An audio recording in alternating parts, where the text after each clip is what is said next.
Nous allons continuer à synthétiser les livres de Stanley, comme nous avons introduit. Nous avions synthétisé les livres à la recherche de David Livingstone. Nous avions parlé à travers les continents mystérieux. Nous avons parlé de 5 ans de colonisation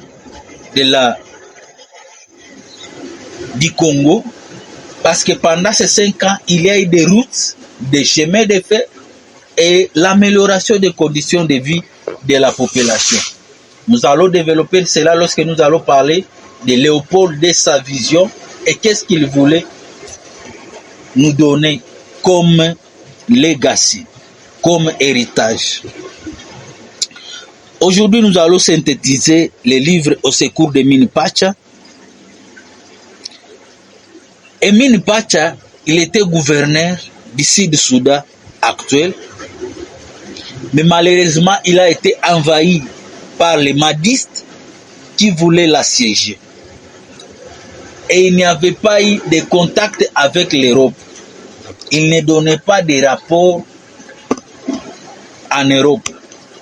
C'est pourquoi, en Europe, on a décidé d'aller à son secours. Il y a eu d'autres expéditions qui voulaient aller sauver Emin Pacha, mais qui a échoué. Comme nous avons dit qu'Emin Pacha a été assiégé par des forces mahdistes, il était gouverneur ottoman d'origine allemande, naturaliste, fonctionnaire d'Égypte, dans la province équatoriale sur le Haut-Nil.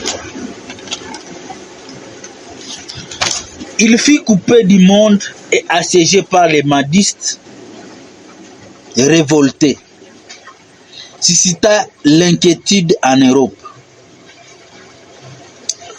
Alors, Stanley, comme était célèbre à cette époque-là, on lui a donné encore cette mission. Il a quitté l'Europe, il a traversé le Congo, en passant par Winnie, avec une expédition nombreuse, traversant la jungle, qui était hostile et dense. Il y avait des difficultés, maladies, pertes humaines, fatigue, les conflits, mais aussi des retards d'approvisionnement. Et pendant cette expédition, à un certain moment, on pensait que Stanley était mort. Ils ont traversé la forêt d'Ibanema, là où il y a la faune, la flore et le peuple. Et comme ils ont traversé cette forêt dense, il fallait avoir des hommes avec un dévouement face à l'adversité. Et Stanley a trouvé Emin Pacha près du lac Édouard. Il lui a trouvé en forme. Et lorsqu'ils se sont rencontrés, ils se sont partagés des nouvelles. Mais Emin Pacha a décidé de rester en Afrique. Lorsqu'ils se sont rencontrés, Stanley a profité de faire l'exploration, de connaître les sources du Nil comme c'était à l'époque leur préoccupation. Il a fait l'exploration du lac Édouard, de la rivière Semouliki, mais aussi du lac Albert. Et c'est pendant cette période ils ont tenté l'expédition de la chaîne des montagnes avec la neige éternelle, les Rwenzori. Donc ce sont des potentiels touristiques que nous pouvons développer et qui peuvent nous apporter beaucoup d'argent. Alors pourquoi nous avons synthétisé ces grands livres du point de vue touristique? Donc nous, la génération présente, nous qui sommes actuellement, vous devez savoir que le tourisme peut vous apporter beaucoup d'argent. Si nous savons exploiter ce que nos prédécesseurs ont fait. Imaginez si nous organisons des croisières. Vous commencez par le lac Albert, vous traversez la Semouliki jusqu'au lac Édouard. À partir du lac Édouard, vous faites les safaris dans le parc national de Virunga. Vous traversez le lac Kivu, vous faites les croisières au niveau de Ruzizi jusqu'à arriver au lac Tanganyika. Et du lac Tanganyika, vous passez par Lukuga jusqu'au Lualaba. Et de Lualaba, vous montez le fleuve jusqu'à l'océan Atlantique. Combien d'argent nous pouvons avoir si nous savons nous organiser?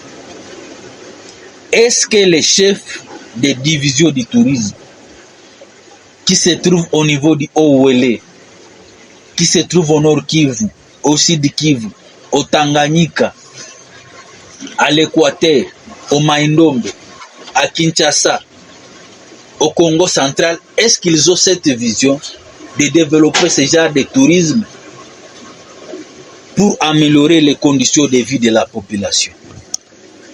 Est-ce que nous avons ce genre de vision-là? Parce que nous devons voir comment transformer les potentiels touristiques que nous avons en argent. Avant de finir, nous allons vous rappeler les principes touristiques que nous sommes en train de développer. Nous sommes en train de vous dire qu'il n'y a pas de territoire touristique, ce sont les hommes qui en font touristique. C'est le tourisme qui paie la conservation et sans les touristes, il n'y a pas de tourisme. Nous sommes en train de vous dire qu'avoir des potentiels touristiques ne fait pas de nous une destination touristique.